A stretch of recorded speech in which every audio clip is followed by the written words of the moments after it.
I just remember feeling like more fear and dread than I've ever felt in my entire life. It was terrifying. And I kept wanting to say, Jesus, help me, but I couldn't speak. So I just kept saying it in my head over and over again, like, Jesus, help me, Jesus, help me. And I was finally able to say it out loud. And I said out loud, Jesus, help me. And it stopped and it went away. And Wow. it's never happened before and it's never happened since.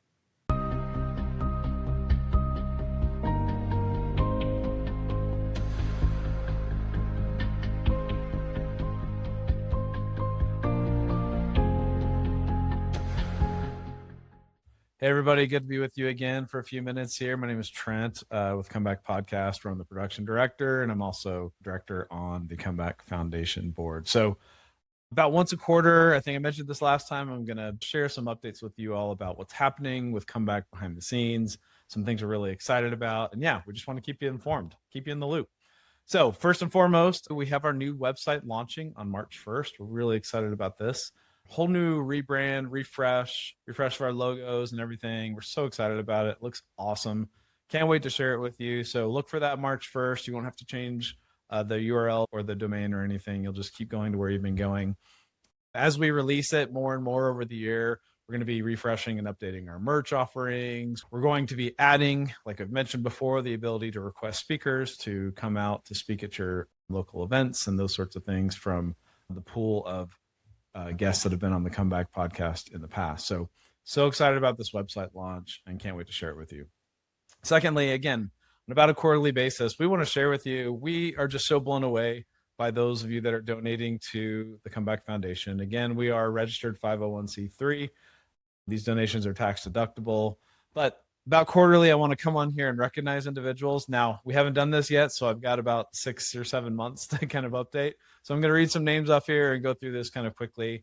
And we'll also be adding these names to our website on our donation page, and you can continue to donate on the donation page on our website. We're just so grateful. So those of you that have donated, I'm just going to go through these. Ryan Shoemaker, Trista, by the way, Marcus and Michelle Smoot, Mike Hollowell, Cindy Corbett, Terry Robinson, Spencer Rich, Eric Thorpe, Becky Beck, Mary Bowen, Vincent Mock, Rodney Hartman, David Barris, Brandon Lloyd, Brent Clark, Janet Jenkins, Eileen Olson, Rob Parkinson, the Pando Family Fund, and Dallin Anderson.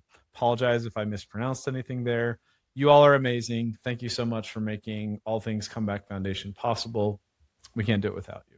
All right, the next big announcement for today. We have a date for our Comeback to Christ event happening later this fall. So wanted to share this with you. We still have a lot of really cool things happening with potential speakers and things like that. Tickets, ticket prices, all that will be coming very soon. But for now, I did want to give you the information you need so you can put this on your calendar. So we'll be doing the event this fall. It'll be October the 10th, which is a Saturday. This year, we're just doing it one day. It'll be one full day. Think of like a 9 to 5 type of thing. It's going to be here in Lehi, Utah, in the Big Red Barn at Thanksgiving Point. If any of you have ever been there before for an event, it's a great event space. So we're just so thrilled to have this locked down, to know when it's happening. And again, we've already been reaching out and talking to potential speakers. You're going to hear more from us very soon on that and how excited we are to be sharing these individuals and these speakers with you. So more to come there. So excited about our event this fall. Lastly, for the story today, we're actually going to run a story that we ran originally in 2024. And we just felt prompted that it was time to share this story again. But this story, I think, has kind of gone under the radar. And it's our good friend, Kelsey. She is such an incredible person. Like, seriously, I have no words. Like, she's so incredible. So we wanted to share her story again today with you all. Really hope you enjoy it. If you haven't heard this story yet, there are a lot of new followers and new subscribers, and we're so grateful for every one of you. You're going to love this story today. Those of you that have heard it before, that's okay too. I've listened to this one many times and I'll keep listening to it. It's that good. So anyway, thank you all so much. Thanks for giving me a second here. If you have any questions, you can reach out, info.comebackpodcast@gmail.com. I manage that inbox.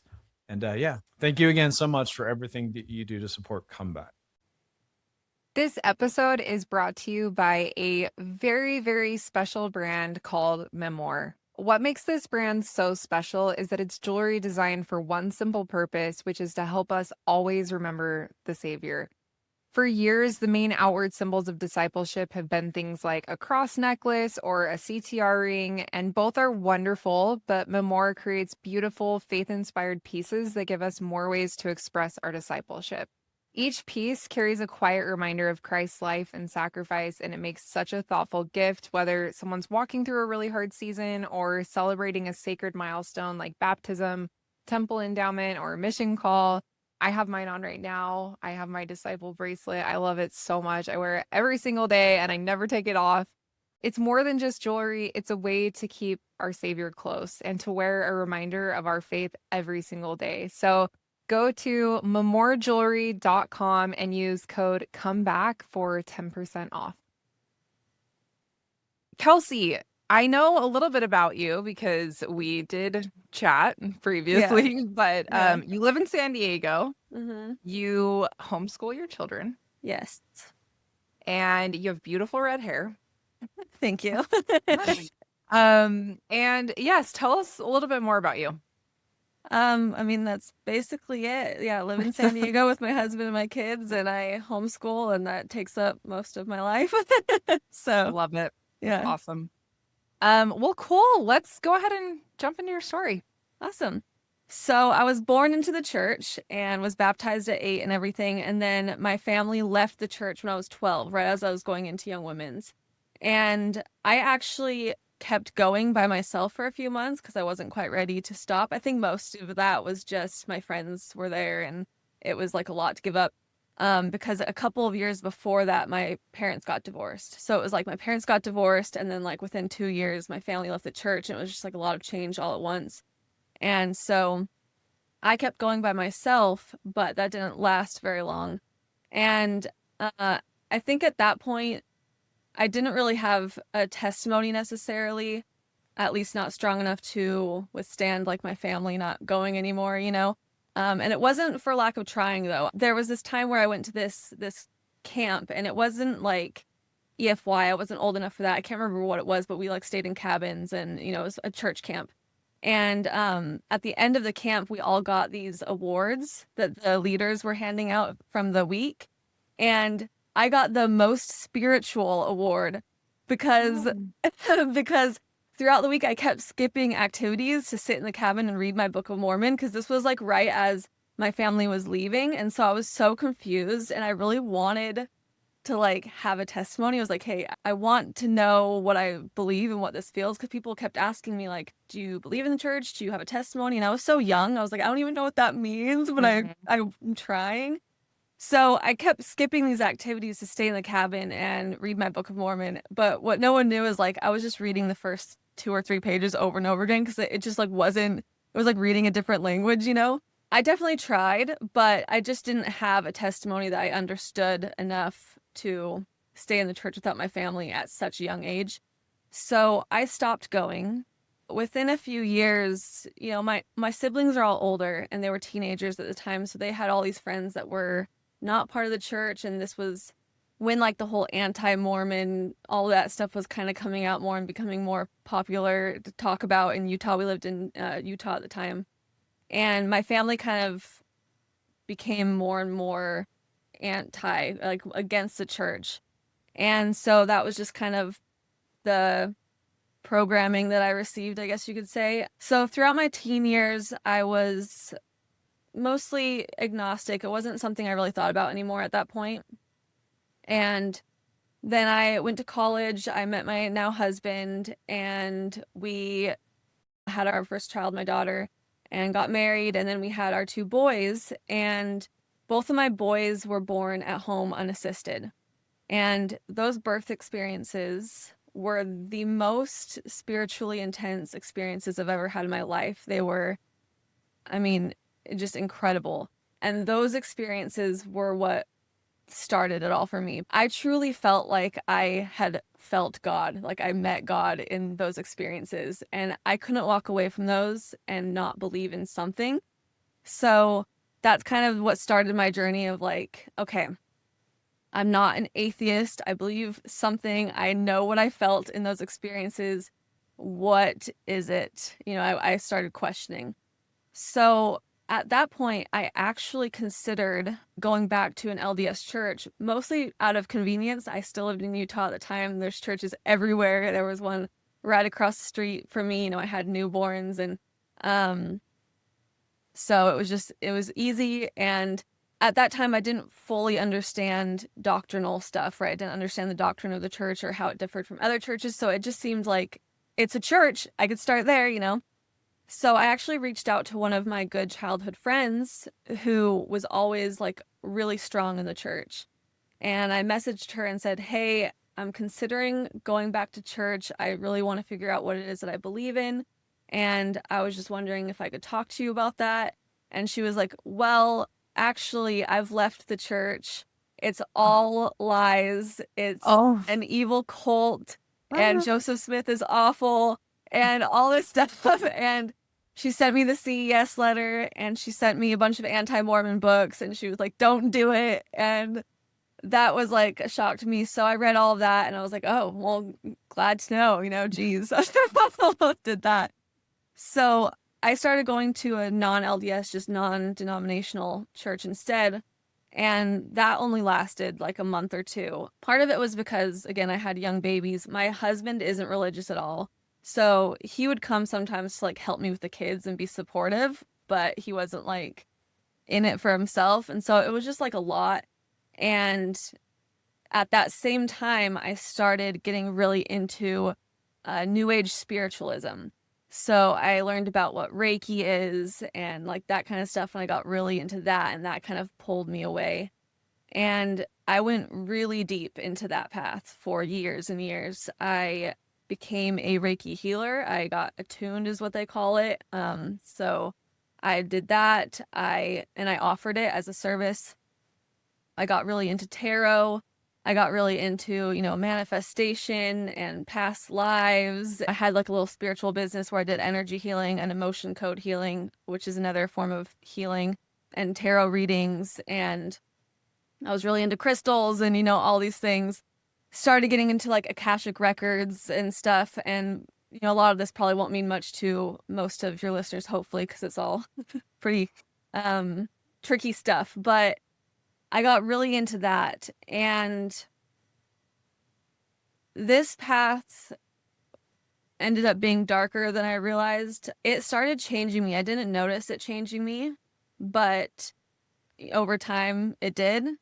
And as I went down this path, I was becoming more and more selfish and unfeeling, and which is so interesting because at this time I saw myself and described myself as an empath, right? I'm an empath. I feel what everybody feels, and I'm so enlightened, and I'm so loving and positive vibes only, right? But like that was not the truth under it. I wasn't able to see that. And I started deconstructing a lot. A big mechanism of New Age spiritualism is deconstruction. And it kind of leads you to deconstruct everything. Like that is just the way it trains you to think about stuff. So I was deconstructing, not only religion, but I was deconstructing relationships and monogamy and sexuality and values and morality and just everything, to the point where there was no like objective truth left, and it was all just whatever my truth is, whatever your truth is. Wow. And this was slowly dismantling my life. Like I said, I was deconstructing my ideas around monogamy and sexuality. So at this time, I was deciding that I was a bisexual, I was polyamorous. I really believed that like non-monogamy was the enlightened choice, and that people who don't want to live that way or can't live that way just can't because they're just not as enlightened as I was. What did your husband think about that? Like, what did he think about that and like this whole journey in general? He's like one of the most supportive guys ever. So when it came to just the New Age stuff, like in general, he was like, sure, like if you're into that, whatever. When it came to like the non-monogamy stuff, he was like, I don't have any interest in that. Like he was just really like surprised or confused. And I think a lot of the time he was just like treading carefully because he just didn't want like our family to fall apart. He's just very, I'm very like reactionary, I believe something and follow it, this, and he's very like, let's take things slow. So he was willing to like ask questions and like have a discussion about it in theory, but that wasn't something that he wanted. And it really hurt our marriage. Our marriage really started falling apart because of it, because, again, he just wasn't as enlightened as I was. And, what's so interesting is like, really, it wasn't even something that I enjoyed or was like wanting to put into practice a whole lot. It was more so I believed in it and I needed to identify as that because it was what made me smarter than everybody else. But either way, it was definitely hard on our marriage, and our marriage almost fell apart. There was even we got separated, not like legally, but he moved out for like a month because we like needed space. That was when I finally was like, okay, is this worth actually losing my husband? And so I kind of took a step back from that. I was still at this point, identifying as like, identity is such a big part in that world. And I was like, I'm a bisexual energy healing witch, and so he moved back in and we're trying to work on things. I'm like, okay, I'll back off a little bit with the non-monogamy stuff and let's just focus on us and try to figure this out. We had a lot going on at that time. We were moving a lot and stuff. So I kind of took a step back. I stopped offering my services like energy healing and all that. And I think that was like a huge blessing in disguise because it gave me some space from that. But one thing that was happening over this time is that I was having these, at the time I called them anxiety attacks, but really looking back, I think of them more like episodes. I would just like fly off the handle, and it wasn't anxiety, it was like rage. And I just get so mad that I couldn't like handle anything. And it wasn't like I became violent or anything like that, but it was just like I would be so overwhelmingly like mad and angry and resentful and just like upset. And I remember even telling him one time after one, I was just like, it feels like I'm not even in control of myself anymore. It feels like I'm not myself. It feels like I've been taken over by this anger when this happens. And it was like the most overwhelming rage I could ever imagine. And these were getting like frequent. And at the time, again, I had these young kids. So part of me was like, is this postpartum? Like maybe it's part of that. Like, what is this? But I just figured it was like postpartum mental health stuff. But they were getting more and more frequent. What's so interesting too is like you had a video a while back. I can't remember what the guy's name is now or what, but he was talking about like the metaphysical stuff.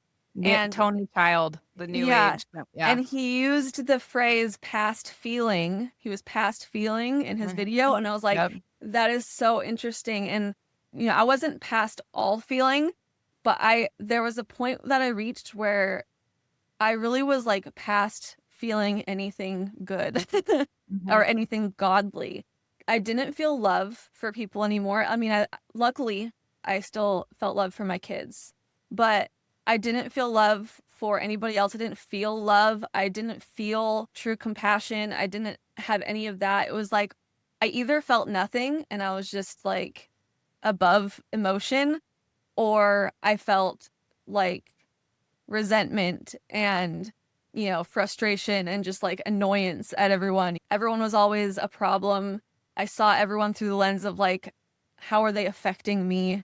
I was very like victim minded, and I was getting really into like the toxic sides of like feminism, my whole worldview, was like everything that's wrong with me was actually just because of society. Society has done this to me. And I was unwilling and unable to have any sort of take responsibility, self-accountability, like none of that, right? Everything was everyone else's fault. And I projected a lot of that onto my husband. And so the worse it got, the more it was, you are what's wrong. Men in general, but also you. And I just like stopped feeling anything for him. And I truly believed that I had fallen out of love with him at this point. What I wanted at this time was like a fresh start. I was like, okay, I've fallen out of love with my husband. No big deal. I'll leave him and I'll have this wonderful new start in life. And, I'm so much more enlightened now, and I'm a strong, independent woman, and I can, do all of this. And all of this was because I felt nothing anymore. There was like nothing going on in my heart. My heart was just completely like turned off. And it was a really dark place to be. And it's one of those things where I would have told anyone, and I truly believed this, that I was happier than ever. I'm happier than I've ever been. I see the world for what it is now, right? I have all this knowledge now. I know better now. I'm so happy now. But like I was having these daily, at this point, these episodes were like daily. I was miserable. I had suicidal ideation at times. I mean, I was wanting to dismantle my family and like just didn't even think about how that would affect like my kids. It was just, I was just like a completely different person. I'd turned into someone that I had never been. It was really scary.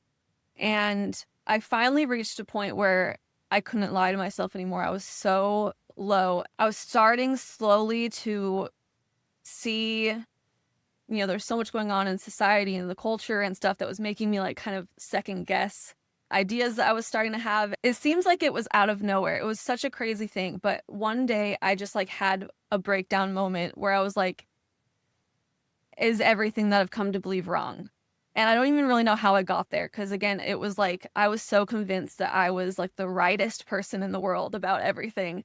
But, blessing from Heavenly Father or something, I just had this moment where something cracked through and I started wondering, is God real?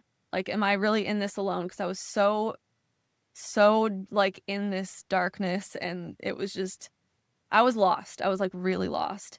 And I don't even know again what led me to do this, but I had my cliche, except not cliche at all, but moment where I literally fell to my knees. I was like in my room by myself and I had knelt down and I was like, okay, I have no idea what it is that I believe in. I don't know if I believe in you, God. I don't know if I believe what I believe in anymore. I'm so lost. I'm so confused. But if you're real, then I want to know. And I can't pretend to believe in you. I can't pretend to have faith. So I need an answer, because if you're real, I want to follow you. I will change if you're real, but I need an answer. And I had the most beautiful and overwhelming experience, feeling. And this part is so frustrating for me to try to describe because it's one of those things you just can't put into words. But I was just overcome with the most peace and happiness and just love that I had ever felt. And again, I had not felt like, it was like my heart got turned back on, and it was just the most overwhelming feeling in the world. And I was sobbing. And it was like in that moment, I knew that God was real and that Jesus was real. And it's so hard to like explain how powerful this feeling was to people who haven't had that experience. But it's like when you've forgotten something and you don't even, it's like when someone's telling a story and they're like, do you remember that? I'm like, oh no, not at all. And there's nothing, but then like they say something and you're like, and it sparks the memory, and then all of a sudden you remember it all and you're like, oh yes, right? That's like kind of what it felt like. It was like I didn't know it all. And then I knew. It was like I fully knew that God was real, that Jesus was there with me. And Wow. all of a sudden, like, it was like blinders got taken off of me. But I looked back, like I looked at myself, and I looked back at all of the last, 6 years, and it was like I saw the truth of it all. And I saw all of the things that I was at fault for, and all of the things that I was doing wrong. And I saw all of the ugly parts of me and what I had been doing, the way I had been living.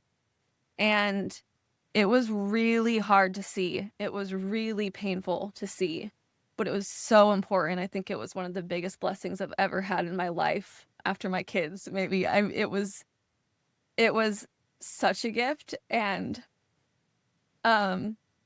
I think this is something I'm really passionate about, because I think our society has gotten so into this idea that shame is bad. I think there's two kinds of shame. I think there's shame and then there's righteous shame, which is really conviction. And that's what I was feeling. It was conviction. But I think a lot of times we as a society lump conviction in with the shame, the toxic shame, and act like it's all one thing and it's all bad. And that's not the case. And I think shame is kind of this thing that it gets you into this like spiraling, catastrophizing mode where you hide yourself from God, whereas conviction, righteous shame, really opens your eyes in a way that leads you back to God and makes you like fall at his feet and say like, I am a sinner and I cannot do this without you, and please help me. And that's what I went through. It was like the most intense experience of conviction ever. You know, again, I'm sobbing. I'm like, okay, please help me, please help me. And I stood up and I was in my room for a while, just kind of processing and like soaking in this feeling and praying and all this stuff. And when I finally left my room, I walked out, and at this time, me and my husband were living in different bedrooms. Things had gotten so bad. We lived in different bedrooms for like 3 years at this point. Things had gotten so bad between us. And I, you know, again, I had this idea I was going to leave him. I wasn't in love with him anymore. And so we couldn't afford to like separate and live separately. So we were just in different bedrooms, like doing the separation thing, but like living together and just taking care of the kids. And so I walked out and I walked into his room. And when I saw him, it was like, I felt so much love for him. It was like I fell in love with him all over again. Like it was this instant like rush. And it was like I was seeing him through God's eyes. The love that I had for him had been turned back on. And I realized I had never fallen out of love with him. It was like, again, I don't know how else to explain it other than like my heart had been turned off. You know, like I just was incapable of feeling it at that time. But I looked at him and I was just like madly in love with him again, instantly. And I told him, you know, I'm trying to explain, he's not religious, so I'm trying to explain like what I'm going through, and he's like, what? And I'm, you know, we kind of had a discussion over a few days, but I was telling him like, you know, I want to make up for all I've done. Like, please, if you're willing, give me another chance. And, you know, it took him a little bit of time to really like believe that what was happening and believe that I was different and you know, all that, because obviously it came out of nowhere for him, but he did give me another chance, and we are happier than we've ever been, honestly, ever, and stronger than we've ever been, and more in love than we've ever been. And I thank God every single night, and I thank Jesus every single night for saving my marriage. It was an amazing experience. So over the next few days, I'm feeling convicted of all this stuff. I'm seeing all these things clearly, and I'm starting to get rid of all my new age stuff. I'm like throwing things away and getting it out of the house. I'm like, I don't even want it here anymore. And it was either 2 or 3 nights after this happened, 2 or 3 nights after I give my heart to Jesus, that I have a really freaky, scary experience. And this might be where I lose some people, but it happened. So I've never once in my life had sleep paralysis, an experience that most people would probably say is that, but I don't think it was that. It was, again, 2 or 3 nights after I've given my heart to Jesus. I'm getting all of my new age stuff out of the apartment. I'm sleeping, and in the middle of the night, I wake up suddenly, and I can't move at all. And there's this presence on the side of my bed. I can't like see it with my eyes, but I knew it was there. It was like I was seeing it with my spiritual eyes, I guess you could say. It was speaking over me in this really terrifying voice that I will never forget. It was like this really, for lack of better words, demonic voice, bone chilling. And it was speaking in a different language. I didn't understand the language at all, but it was speaking over me. And I just remember feeling like more fear and dread than I've ever felt in my entire life. It was terrifying. And I kept wanting to say, Jesus, help me, but I couldn't speak. So I just kept saying it in my head over and over again, like, Jesus, help me, Jesus, help me. And I was finally able to say it out loud. And I said out loud, Jesus, help me. And it stopped and it went away. And Wow. it's never happened before and it's never happened since. But I just find it really interesting that it happened right after I've come to Jesus. I'm getting rid of Yeah. all my new age stuff. I've heard of that happening to other people. In fact, I was literally just having a conversation with my husband and my friend about this. This is something that happens, and I've had people bring it up on the podcast too. And to have you have that experience, like, it really illustrates the fact that Satan is very real and he wants to do everything he can to keep you away from your savior. Yeah, it exactly. I think spiritual warfare is so real. So And real. it's so interesting. So many people in our church or just in Christianity in general are so willing to believe that in like in the past, in the Mhm. scriptures and in the past, but then you like talk about it as in, in our day and they get a little weird about it, but it's very real and it's very scary. It's not something that's easy to put into words, like how terrifying it was, what that dread felt like. But yeah, I just, called out to Jesus and it stopped and it's never happened since.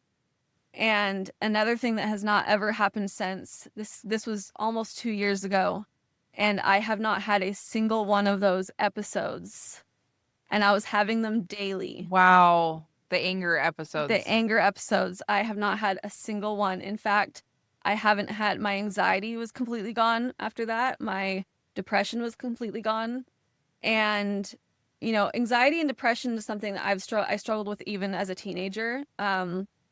I totally went over this, but as a teenager, I really struggled with anxiety and depression. I even had a suicide attempt when I was 16. I was in the hospital for a while after that.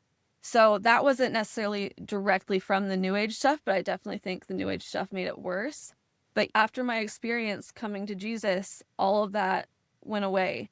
And I say that very carefully because I know there's a lot of people who, are Christians who Mhm. have given their heart to Jesus and they still struggle with their mental health and they struggle with those things. And so I know that that could be really frustrating to hear. And everyone is so different. If it makes anybody feel better, there's plenty of things I still struggle with, that I pray for help with. And I haven't received, you know, help in the way I would like yet. You know what I mean? So we all have our things, but that's just my honest story is that my mental health became so much better. Um, and again, that was almost 2 years ago. I haven't had a single anxiety attack episode, nothing. So it was miraculous. And again, all of the ways that I had come to see the world through, my time in the New Age and all of that was just reversed because I looked back and seen all of that like without the filter on. And it was just like I became a different person overnight, basically. I used to think that Christians were kind of melodramatic a little bit when they talk about like their born again experiences and how they, got a new heart and they became a new person. I was like, yeah, whatever. But that really is what happened for me. So from there, I'm like, okay, I need to go to church. I need to find a church. And I had no idea.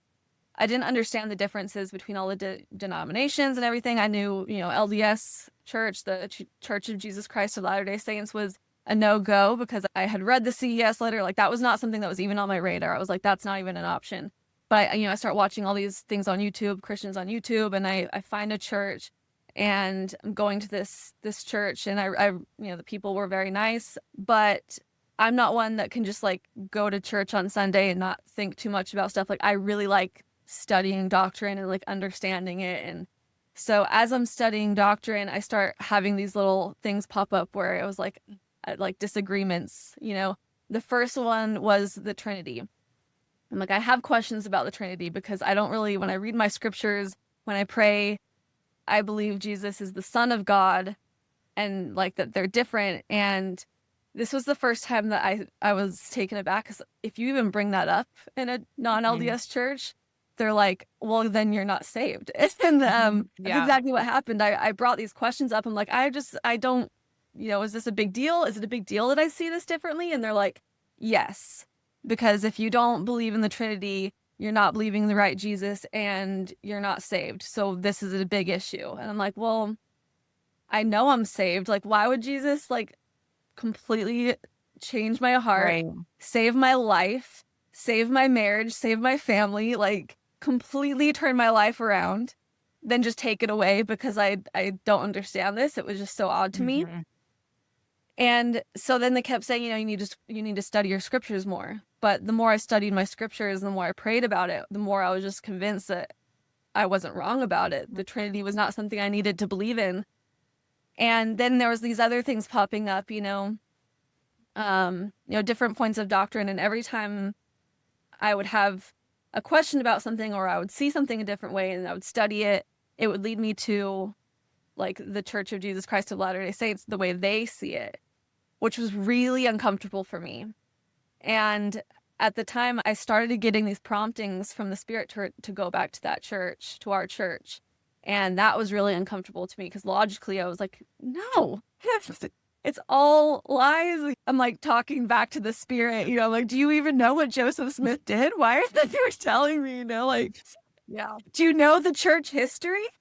And I even started diving back into anti-Mormon stuff again because I was like trying to convince these promptings that they were wrong. And like, don't you remember why we're not going to that church in the first place? Like, there's all these reasons, remember? Mhm. But the more I watched anti-Mormon stuff, the stronger the promptings got. And that was so confusing to me. Then one day I came across YouTube channels that helped open my mind. And I think the first one was a Ward Radio video. It just I came love into those my, guys. I know, it came into my algorithm and I was like, what is this? And I don't even remember what video it was, but I watched one and, I was so defensive watching it like this. I don't even remember why I clicked on it because at this point, again, I'm like watching all these anti-Mormon stuff, like really trying to convince myself that these Mhm. promptings are wrong. But I watched it, I think I came across like a Thoughtful Saint one, like I hadn't found yours yet, unfortunately, but I'm watching these videos and it's not even necessarily that they like convinced me of the other side. It's just that they wore me down enough that I was like willing to consider the other side. And that seemed to be enough where once I was willing to consider the other side, I started seeing the other side as I was studying and as I was watching more videos and reading more history and hearing the other, it didn't even occur to me before that there was like arguments on the other side of these anti-Mormon claims, right? And so once my mind was a little bit open, it was like they got their foot in the door.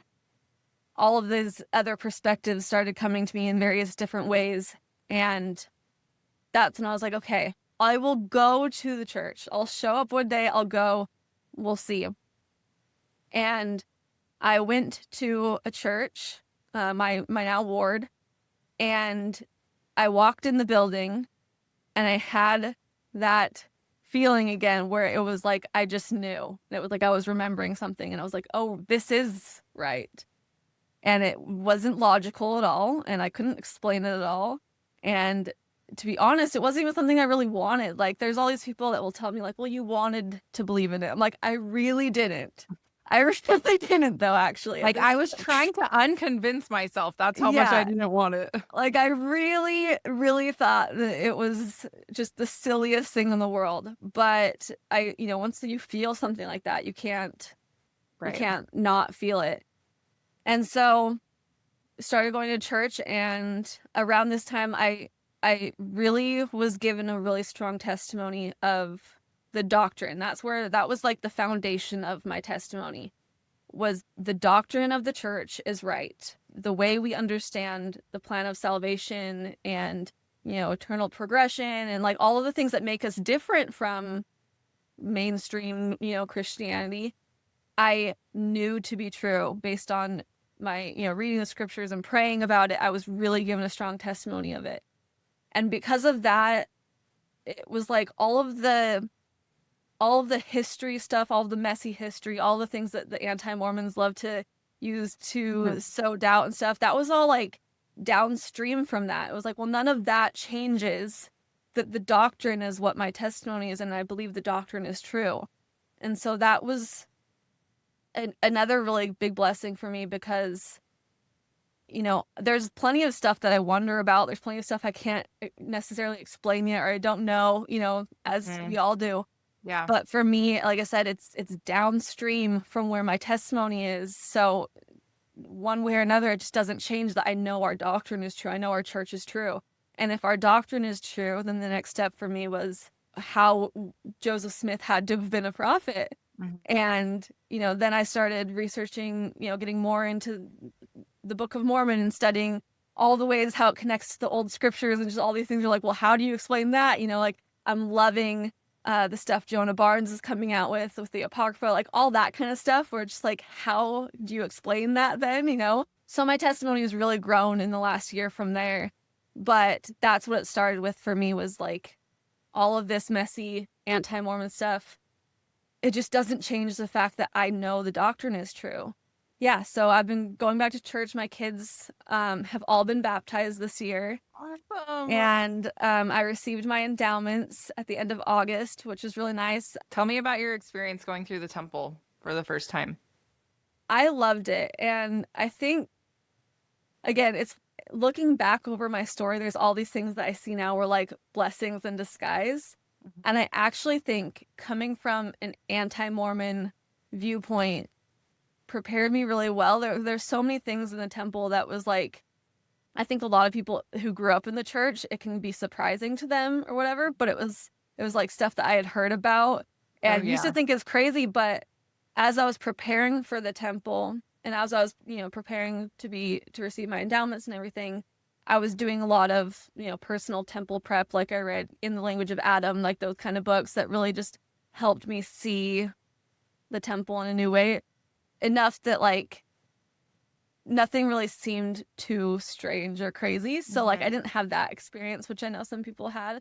And it really allowed me to just like enjoy it all and, you know, see the symbolism in a lot of it. So I had a really overwhelming feeling of just gratitude. Like, I can't believe, you know, less than 2 years ago, I was just this awful, lost, selfish, like, you know, broken human. And how am I here right now, you know, with a beautiful family and a marriage that's better than it's ever been, and I'm happier than ever. Like, and I'm just like sitting in this beautiful temple and I'm just like, you know, receiving these beautiful blessings. It was really amazing. I specifically went on my birthday because I was like, there's nothing else I'd rather do on my birthday than be in the temple.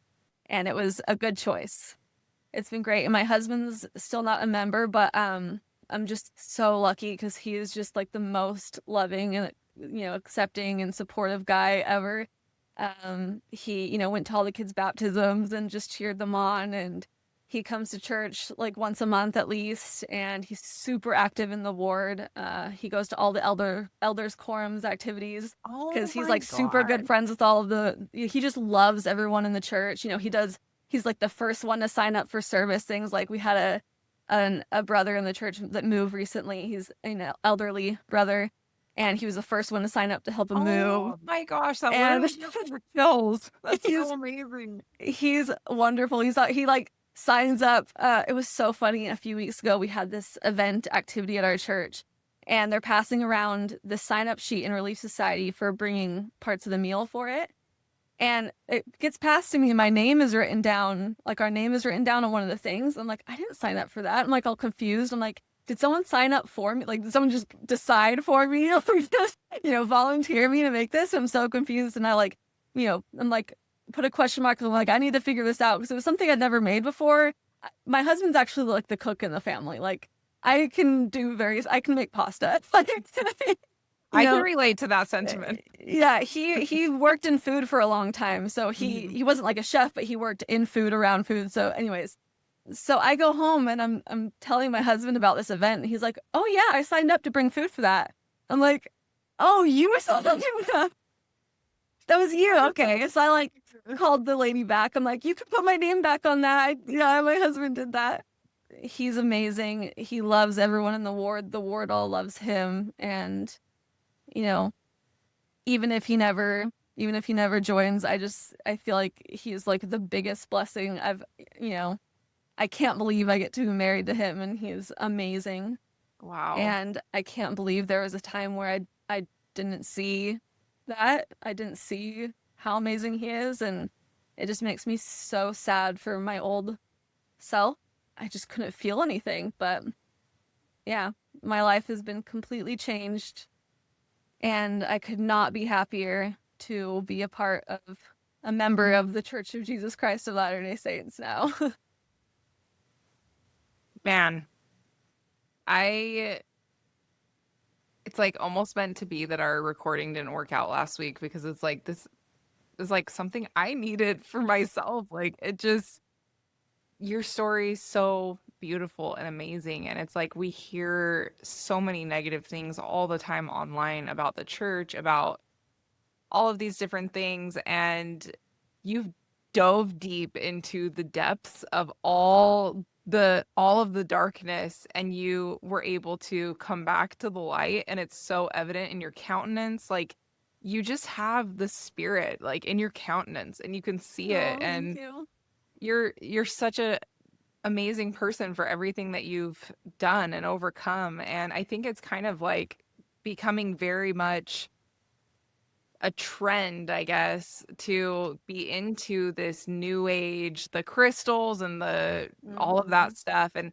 I think it's hard because, you know, I think there are some good that comes from, like, it starts as like meditation, and like that's obviously a very positive thing. And then like moving into like the energies in our body, and you know, there's truth to that. But I think it's once you take it too far, it's like anytime that it shifts your focus from Christ, that's Mhm. where the problem lies. I mean, what Yeah. are your thoughts on that?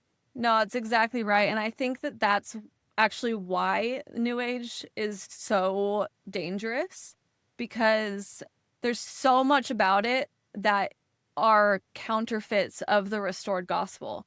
And so there's so much about it that feels true and sounds true. You can convince yourself is true because it's, you know, a bunch of truth mixed with lies. It's a counterfeit of a part of the restored gospel.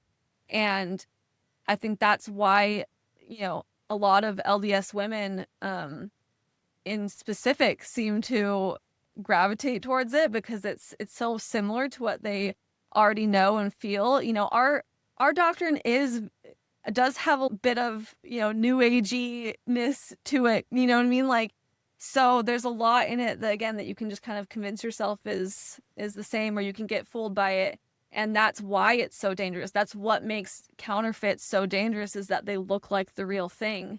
Mhm. And not that meditation is bad, but I think the highest form of meditation is prayer. What is prayer if not Right. meditating with God?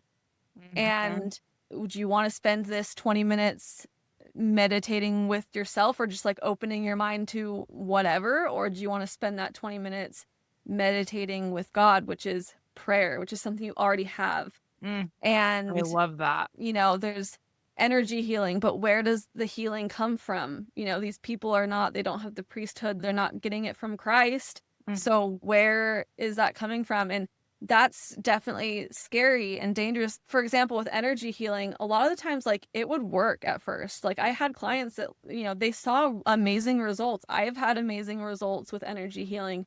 It works at first, and then it's like over time you need it more and more, and you don't realize that, like, your mental health is declining and things are getting worse for you, but you're not connecting the two. And that's what happened to me and a lot of people I knew. And all of the friends, I'm not joking, all of the friends, all of the connections that I had in that world have been gotten divorced, have, like, their families have completely dismantled, their lives are like a mess.